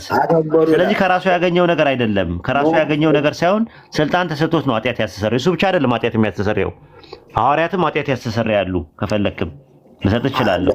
ቀደም እኮ መለስክልኝ። አምላክ ነው ኃጢአትን የሚያስተሰርይ ብለሃል እኮ። አዎ አምላክ ብቻ ግን አላልኩማ። ኖ እዚህ ጋር እኮ ማለት ነው እኔና አብ አንድ ነን ይላል። እዚህ ጋር ደግሞ ሐዋርያትን አይደለም። አሁን ሌላ ቦታ አትሂድ። መጀመሪያ ይሄንን ጨርስልኝ። ኃጢአት ማስተሰርይ የሚለውን ነገር አንድ መሆናቸውን ነው። አንድ ናቸው እኮ። መጀመሪያ ይሄንን ጨርስና ኃጢአት ማስተሰርይ የሚለውን እንጨርስና ከዛ ዮሐንስ ወንጌል 10:30 ላይ እኔና አብ አንድ ነን የሚለውን ከፈለክ ራእይ ላይ ያለውንም እናያለን። አሁን ምንድነው አባሮች ጨዋታ እንዳይሆንብን በደንብ አድቅቀ ነው ጥርስና ምላሱን አልመለስኩልህም። እዛው ላይ አድቅቀት ተማምነን ነው ማለፍ ያለብን። በእውኑ ለዚህ ሰው ኃጢአት ማስተሰርይ የሚችለው አምላክ ነው አልከኝ። እዚህ ጋር ክርስቶስ ኃጢአት እያስተሰረየ ነው። ስለዚህ ሐዋርያትም ኃጢአት ያስተሰርያሉ። ስለዚህ ሐዋርያቶችም አምላክ ናቸው። አምላክ ብቻ ነው ኃጢአትን ይቅር ማለት የሚችለው እኮ። እዚህ ጋር ብቻ አላልኩም እኔ ብቻ አላልኩም። አምላክ ኃጢአትን ያስተሰርያል ወይ ስትለኝ አዎ አልኩ። ከዛ በኋላ ኢየሱስ ኃጢአት ያስተሰርየዋል አልከኝ። ኢየሱስ ኃጢአት ያስተሰርየበት ምክንያት ቁጥር 6 ላይ አለ። ማቴዎስ 6:8 ላይ የሚናገረው ምንድነው? በምድር ላይ ኃጢአትን ሊያስተሰርይ ስልጣን እንዳለው ለሰው ልጅ ስልጣን እንዳለው አታውቁምን ካለ በኋላ ከዛ እዛው ላይ ምንድነው የሚለው? በእውነት ለሰው እንዲህ ያለ ስልጣን የሰጠውን እግዚአብሔርን አከበሩ አሉ። ማቴዎስ 28:18 ላይ ደግሞ ምን ይላል? ማቴዎስ 28:18 ላይ ደግሞ ስልጣን ሁሉ ለኔ ተሰጠኛል። ሉቃስ ወንጌል ምዕራፍ 10 ቁጥር 22 ላይ ደግሞ ምን አለ? ሁሉ ከአባቴ ተሰጥቶኛልና አለ። ስለዚህ ከራሱ ምንም የሚያደርገው ነገር የለም። ዮሐንስ ወንጌል ምዕራፍ 5 ቁጥር 30 ላይ እኔ ከራሴ አንዳች ላደርግ አይቻለኝም አለ። ከራሱ ያደረገው ነገር ምንም ነገር የለም ኢየሱስ። ስለዚህ ኃጢአት ማስተሰርየውን ለአምላክነት መስፈርት ነው ብለህ ማምጣት ልክ አይደለም። ዮሐንስ ወንጌል ምዕራፍ 20 ላይ ኃጢአት እንደሚያስተሰርዩ ሐዋርያቶችን ነግራቸዋል። ራሱ እፍ አለባቸው መንፈስ ቅዱስ ተቀበለ። ኃጢአት ይቅር ያላችኋቸውን ይቅር ይባልላቸዋል፣ የያዛችሁባቸውን ይያዝባቸዋል በማለት ሐዋርያትም ኃጢአት እንደሚያስተሰርዩ ይናገራል ማለት ነው። ስለዚህ ኃጢአት ማስተሰርየው ለአምላክነቱ ማስረጃ መሆን አይችልም። ይሄን ጨርስልኝ። እንዴ አንተ ይሆናል እንጂ ኃጢአትን ይቅር የሚለው አምላክ ነው። አምላክ ስጦታ ሰጥቶት ነው በስጦታ ያገኘው ነገር ነው እንጂ ማቴዎስ 9:8 ላይ ምን አሉ? ያንን ሲያስረዳቸው እኔና አንድ ነን ይላል እኮ። እኔና አታድርገው፣ አትደራረብ፣ ያንተ የሚሆነው ሁሉ የኔ ነው እያለ እኮ ይናገራል። ያንተ የሆነ ሁሉ የኔ ነው የሚል ነገር የለም። የኔ የሆነ ነገር ሁሉ ያንተ ነው የሚለው የለም። እንደዛ አይልም። እንደዛ ጥቅሱ ላይ አወጣልሃለሁ። እኔ አወጣልሃለሁ። ታወጣዋለህ። ቆይ ተረጋጋው። ይሄን ጨርስ መጀመሪያ። ይሄን ስንጨርስ ማቴዎስ ወንጌል ምዕራፍ 9 ቁጥር 8 ላይ ህዝቡም አይተው ተደነቁ፣ ለሰው እንዲህ ያለ ስልጣን የሰጠ እግዚአብሔርን አከበረዋል። ኢየሱስ ሰው ነው፣ የሰው ልጅ ነው። እሱም ራሱ ምንድነው ያለው? ቁጥር 8 ላይ ቁጥር 6 ላይ ለሰው ልጅ ኃጢአትን ሊያስተሰርይ በምድር ስልጣን እንዳለው አታውቁምን አለ። ስለዚህ ኃጢአትን የማስተሰረይ ስልጣን ከፈጣሪ የተቀበለው እንጂ ከራሱ ምንም ነገር ማድረግ አይችልም። ማቴዎስ 28:18 ላይ ስልጣን ሁሉ ለኔ ተሰጠኝ ነው የሚለው። እንደገና ደግሞ ዮሐንስ ወንጌል 5:30 ላይ እኔ ከራሴ አንዳች ላደርግ አይቻለኝም ነው የሚለው። ስለዚህ ከራሱ ያመነጨው ነገር አይደለም። ማቴዎስ ወንጌል ምዕራፍ 8 ላይ የጠቀስከው ጥቅስ ላይ ኢየሱስ አምላክ ለመሆኑ ማስረጃ መሆን አይችልም። እዚህ ላይ እንጨርስ መጀመሪያ ማቴዎስ 9:8 ላይ እዚህ ጋር ማለት ነው ክርስቶስ አሁን በስጋ ነው ወደ ምድር የመጣው። አሁን በስጋ ሆኖ ሲያስተምር ሰዎች እንደ ነቢያት እንትን ይሉታል። አሁን እዚህ ጋር የሰው ልጅ ያለው ያቄሱ አይደለም ነው አልረኩ ነገር ልክ አይደለም ነው የምልህ። ለምን የሰው ልጅ አለ ኃጢአትን ለማስተሰረይ ስልጣን እንደተሰጠው ተናግሯል። ስለዚህ ኃጢአት የማስተሰረይ ስልጣን የተሰጠው ሌላ አካል የሰጠው አካል አለ፣ ሌላ አካል አለ። ክርስቶስ ማለት የእግዚአብሔር ቃሉ ነው እኮ። እዚህ ጋር ደግሞ እንትን እሱ አይደለም ጥያቄው አሁን እሱ አይደለም። አሁን የተለያየ ቦታ ላይ የምትሄደው ማቴዎስ ወንጌል ምዕራፍ 9 ላይ ቁጥር 2 እስከ 9 ድረስ ያመጣውን ጥቅስ መፍታት ስላቃተ ነው። ማቴዎስ ወንጌል ምዕራፍ 9 ቁጥር 2 ላይ ኃጢአት ሲያስተሰርይ ከአንድ አምላክ በስተቀር ኃጢአትን ሊያስተሰርይ የሚችል ማንም የለም ሲሉት ያኔ አንድ አምላክ ነኝ በማለት ፋንታ ምንድነው ያለው? ቁጥር 6 ላይ ለሰው ልጅ ኃጢአትን ሊያስተሰርይ ስልጣን እንዳለው አታውቁምና ሲላቸው እነሱም ወዲያው ስለገባቸው ቁጥር 8 ላይ ምንድነው ያሉት? ለሰው እንደዚህ አይነት ስልጣን የሰጠ እግዚአብሔርን አከበሩ አሉ። ማቴዎስ ወንጌል ምዕራፍ 28 ቁጥር 18 ላይ ደግሞ ስልጣን ሁሉ ነው የሚለው። የትኛውም ስልጣን ኢየሱስ ያገኘው በስጦታ ያገኘው ነው። ስልጣን ሁሉ ለኔ ተሰጠኛል። ስለዚህ ኃጢአትን የሚያስተሰርይ ስልጣን ከራሱ ያገኘው ነገር ሳይሆን በስጦታ ያገኘው ነገር እንጂ ከራሱ ምንም ነገር ማድረግ አይችልም። ይህንን ነው እንትን የሚለው ማለት ነው። የሰው ልጅ ያለው እኮ ራሱ ማለት ነው ስጋ ስለለበሰ ነው። የሰው ልጅ ስጋ ስለለበሰ ቁርበት አይደለም። ኃጢአትን የማስተሰረይ ስልጣን ከራሱ ያገኘው ነገር አይደለም ነው ፖይንት። እሱን እንጨርስና ከፈለክ ስጋ ለብሷል፣ ቁርበት ለብሷል፣ አጥንት ውጧል ምናምን የሚለው ነገር እሱ በኋላ ላይ ትመጣበታል። አሁን የመጀመሪያ እንትናችን ፖይንታችን ያለው ኢየሱስ ነው። አይ የምትልበትን ነው አርጊመንቱን ነው የምነግርህ። እንግዲህ አማርኛ ሁለተኛ ቋንቋ ከሆነ አላውቅም። ሉቃስ ወንጌል ምዕራፍ 24 ቁጥር 19 ላይ ብትመለከተው እንዲህ አሉት፣ በእግዚአብሔርና በሕዝቡ ሁሉ ፊት በሥራና በቃል ብርቱ ነቢይ ስለነበረው ስለ ናዝሬቱ ኢየሱስ ነው አለ። በቃል ነው። አንተ ቃልን ብቻ ተናገር ይፈወሳል ብለው አሉት አይደለ? ወዲያው ቃልን ተናገረ። ኢየሱስ ምን አደረገው? ልክ ቃልን ሲናገር ምንድነው? መቶ አለቃውም ጌታ ሆይ በቤት ጣሪያ አለ፣ ነገር ግን ቃል ብቻ ተናገር ብላቴና ይፈወሳል አለ ይላል። ቃል ብቻ ሲናገር ኢየሱስ ምን ይላል? ይፈወስ ነበሩ፣ ሰዎች ይፈወሱ ነበረ። ለምን? ምን አለ? በአምላክና በሕዝቡ ፊት አይደለም፣ በአምላክ ብርቱ ነቢይ ስለነበረ ነው ይላል። እንደዛ ሉቃስ 24:19 ላይ በእግዚአብሔርና በሕዝቡ ፊት በሥራና በቃል ብርቱ ነቢይ ስለነበረው ስለ ናዝሬቱ የናዝሬቱ ኢየሱስ ብርቱ ነብይ ነው። በቃልና በሥራ የሚያደርገውን ነገር ያደርግ ነበር ማለት ነው። በነገራችን ላይ አንድ ጥያቄ ጠይቃ ሀብታሙ፣ አምላክ ከሌላ አካል ይኮርጃል? መጀመሪያ ላይ እዚህ ጋር ያለውን እንጨርሰው። ቅድም እዚህ ላይ እኮ ነው ስለ ሥራ ነው የምናየው።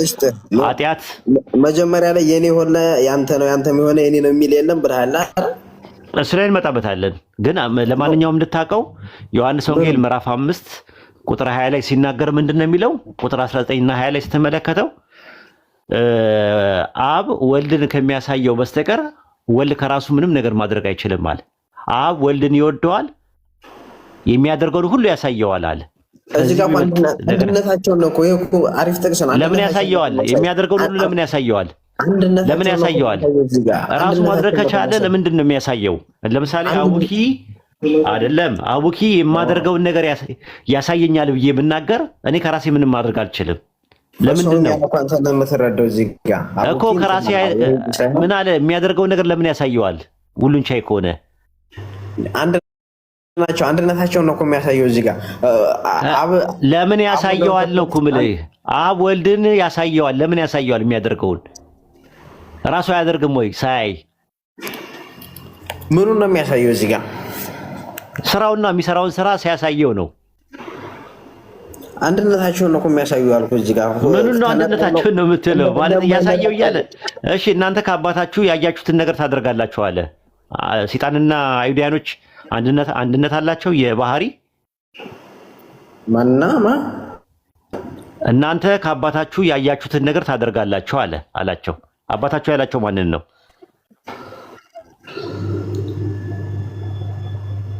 አባታችሁ ያላቸው ማንን ነው? ፈሪሳውያንን እናንተ ከአባታችሁ ያያችሁትን ነገር ታደርጋላችሁ አላቸው። አባታችሁ ያላቸው ማንን ነው? ሰይጣንን ነው አይደል? እንዴት አባታችሁ ሲል አልገባኝም። እዚህ ጋር እናንተ ከአባታችሁ ከዳቢሎስ ናችሁ አለ። እናንተ ከአባታችሁ ከዳቢሎስ ናችሁ፣ ከአባታችሁ ያያችሁትን ነገር ታደርጋላችሁ ይላል እኮ። ከአባታችሁ ያያችሁትን ሲላቸው ምንድን ነው የሚያደርጉት? ከራሳቸውንም የሚያደርጉት ወይስ